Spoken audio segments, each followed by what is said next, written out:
So I want to start by being clear that I don't think these fantastic questions and comments are easy.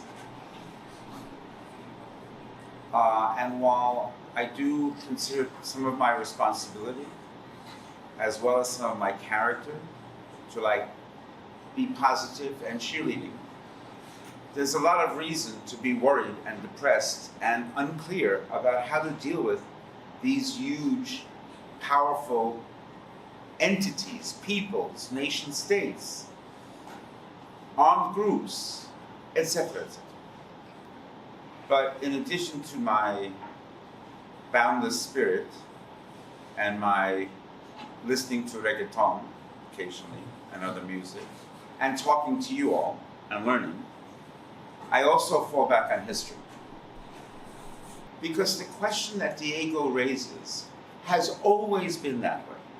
When we got news because someone got on a horse and went from one community to the other and said, this is what happened over there, we always had both information controlled by the powerful and means of creating and providing our own alternative news.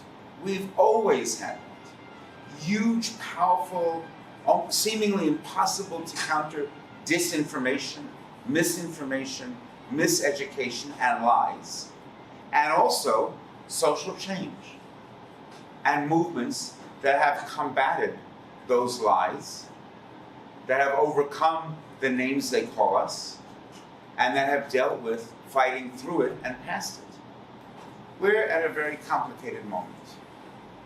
Most of us hold in our hands, most of the day and night, supercomputers that our grandparents couldn't even imagine was possible. We can get news, we can listen to music and take photos, we can talk to our friends who are sitting just 2 seats away from us, or across the world, and get instant responses from them. And remember I said we can get news? A lot of that news can be complete lies. So Diego is completely right about the enormity of the problem and how they can and do, the powerful can and do, control so much of the information that we are processed and so much of what we're even allowed to comfortably think. I mean, if you want me to say more, there's no question that in the country I live most of the time when I'm not happily traveling out, the vast majority of people who voted for Trump got information different than the people who didn't. And they're quite sure that this view, this narrower view of what they're like over there in those crappy countries, or of what those people in the neighborhood down the street are going to do to you if you let them. There are statistics, all lies, that are fed